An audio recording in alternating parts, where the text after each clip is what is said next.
ಯಾದಗಿರಿ ಜಿಲ್ಲೆಯ ಸುರಪುರ ತಾಲೂಕಿನ ಜಾಲಿಬೆಂಚಿ ಗ್ರಾಮದಲ್ಲಿ ನಿನ್ನೆ ನಡೆದಂಥ ಮಳೆ ಮತ್ತು ಗಾಳಿಯ ಅವಘಡದಿಂದ ಆದಂಥ ಅನಾಹುತ ನಿಜವಾಗ್ಲೂ ಬಹಳ ನೋವನ್ನುಂಟು ಮಾಡಿದೆ. ಆ ರಾತ್ರಿ ಆದಂಥ ಅಗ್ನಿ ಅವಘಡ, ಶಾರ್ಟ್ ಸರ್ಕ್ಯೂಟ್ ಆದಂಥ ಅಗ್ನಿ ಅವಘಡದಿಂದ ನಮ್ಮ ಗ್ರಾಮದಲ್ಲಿರುವಂಥ 100ಕ್ಕೂ ಹೆಚ್ಚು ಮನೆಗಳ ಫ್ರಿಜ್ ಮತ್ತು ಟಿವಿ, ಇಲೆಕ್ಟ್ರಿಕಲ್ ಸಾಮಾನುಗಳು ಬಹಳಷ್ಟು ದೊಡ್ಡ ಅನಾಹುತ ತಪ್ಪಿದೆ. ಅವೆಲ್ಲವೂ ಕೂಡ ಭಸ್ಮವಾಗಿವೆ, ಸುಟ್ಟು ಕರಕಲಾಗಿವೆ. ನಮಗೆ ಅವೆಲ್ಲವುಗಳನ್ನು ನೋಡಿದಾಗ ನಮಗೆ ದುಃಖ ಹೆಚ್ಚಾಗುತ್ತೆ, ನೋವುಗಳು ಹೆಚ್ಚಾಗುತ್ತೆ. ಆದರೆ ನಮ್ಮ ಗ್ರಾಮದ ಅನಿಷ್ಠಾನ ದೇವತೆಯಾದಂಥ ಮಲ್ಲಿಕಾರ್ಜುನ ದೇವರ ಆಶೀರ್ವಾದ ನಮ್ಮ ಮೇಲೆ ಇದೆ ಅನ್ನುವಂಥ ಭಾವನೆ ನಮ್ಮಲ್ಲಿದೆ. ಕಾರಣ ಏನಂದರೆ, ಇಷ್ಟೆಲ್ಲ ದೊಡ್ಡ ಅನಾಹುತ ಆದರೂ ಕೂಡ ನಮ್ಮ ಗ್ರಾಮದಲ್ಲಿ ಯಾವುದೇ ಪ್ರಾಣಹಾನಿ ಆಗಿಲ್ಲ ಅನ್ನುವಂಥದ್ದು ನಮ್ಮ ದೇವರ ಮೇಲೆ ಇಟ್ಟಂಥದ್ದು ಶ್ರದ್ಧಾ ಮತ್ತು ಭಕ್ತಿಯಾಗಿದೆ ಅನ್ನುವಂಥದ್ದು ನನ್ನ ಭಾವನೆ. ಆದರೆ ದೊಡ್ಡ ಅನಾಹುತ ಇದು. ಯುದ್ಧಗಳಲ್ಲಿ ಕೇಳುವಂಥ ಶಬ್ದಗಳು, ಪಟಾಕ್ಷಿಗಳ ಕೇಳುವಂಥ ಶಬ್ದಗಳ ರೀತಿಯಲ್ಲಿ ವಿದ್ಯುತ್ ದೀಪಗಳು ಟಬ್ ಟಬ್ ಟಬ್ ಅನ್ನುವಂಥ ರೀತಿಯೊಳಗೆ ಸುಟ್ಟು ಇವತ್ತು ಅವೆಲ್ಲ ವಿದ್ಯುತ್ ತಂತಿಗಳು ಕರಕಲಾಗಿವೆ ಮತ್ತು ಮನೆಯಲ್ಲಿರುವಂಥ ಅನೇಕ ವಸ್ತುಗಳು ಕೂಡ ಸುಟ್ಟು ಹೋಗಿವೆ. ಈ ಘಟನೆಯನ್ನು ನೋಡಿ ಮಾನ್ಯ ಜಿಲ್ಲಾಧಿಕಾರಿಗಳು ವಿಷಾದ ವ್ಯಕ್ತಪಡಿಸಿದ್ದಾರೆ. ಅವರು ಕೂಡ ಇವತ್ತು ಬೆಳಗ್ಗೆ ಬಂದು ಜನಪ್ರತಿನಿಧಿಗಳು ಕೂಡ ನಮಗೆ ಸಾಂತ್ವನವನ್ನು ನೀಡಿದ್ದಾರೆ. ಅವರು ಕೂಡ ನಿಮ್ಮ ಜೊತೆಗಿದ್ದೇವೆ, ಹೆದರಬೇಡಿ ಅನ್ನುವಂಥ ಭರವಸೆಯನ್ನು ಕೊಟ್ಟಿದ್ದಾರೆ. ಆದರೂ ಕೂಡ ನಮ್ಮ ಮನವಿ ಇಷ್ಟೇ, ಅಧಿಕಾರಿಗಳ ಬೇಜವಾಬ್ದಾರಿತನದಾದಂಥ ಘಟನೆ, ಅಧಿಕಾರಿಗಳ ಮೇಲೆ ಶಿಸ್ತು ಕ್ರಮವನ್ನು ಜರುಗಿಸಬೇಕು. ಇಂಥ ಅವಘಡಗಳು ರಾಜ್ಯದಲ್ಲಿ ಯಾವುದೇ ಕಾರಣಕ್ಕೂ ಯಾವ ಗ್ರಾಮದಲ್ಲಿ ಕೂಡ ಆಗಬಾರ್ದು ಅನ್ನುವಂಥದ್ದು ನಮ್ಮ ಕಳ ಇದೆ. ಯಾಕೆಂದರೆ ನಾವು ನಿನ್ನೆ ಸಣ್ಣ ಗ್ರಾಮ, ಬಹಳ ಸಣ್ಣ ಗ್ರಾಮದಲ್ಲಿ ಇಂಥ ಅನಾಹುತ ನಿಜವಾಗ್ಲೂ ನಮ್ಮ ಗ್ರಾಮದವರು ಎದುರಿ ಓಡಿ ನಾವು ಮನೆಯನ್ನು ಬಿಟ್ಟು ಬಂದಿದ್ದೇವೆ.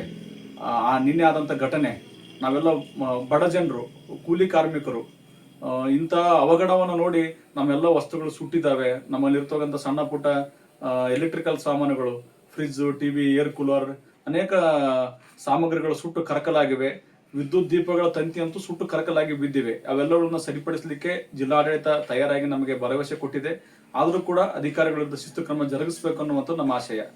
ಸಂಜೆ ಗಾಳಿ ಮಳೆ ಆಗಿದ್ದರಿಂದ ಊರಿನಲ್ಲಿ ಶಾರ್ಟ್ ಸರ್ಕ್ಯೂಟ್ ಆಗಿ ಮನೆಗಳಲ್ಲಿ ಇರ್ತಕ್ಕಂಥ ಬಳಕೆ ವಸ್ತುಗಳು ಎಲ್ಲವೂ ಕೂಡ ಸುಟ್ಟಿಗೆಸಿ ಏನಂತಂದ್ರೆ ದಿಗ್ಭ್ರಮೆಯಾಗಿ ಮನೆಯಲ್ಲಿರ್ತಕ್ಕಂಥ ಮಕ್ಕಳು ಮತ್ತು ತಂದೆ ತಾಯಂದಿರು ಎಲ್ಲರೂ ಕೂಡ ಮನೆ ಬಿಟ್ಟು ಓಡುವಂಥ ಪರಿಸ್ಥಿತಿ ನಿರ್ಮಾಣವಾಗಿತ್ತು. ಇದರಿಂದ ನಾವೆಲ್ಲರೂ ಭಯಭೀತರಾಗಿದ್ದೀವಿ.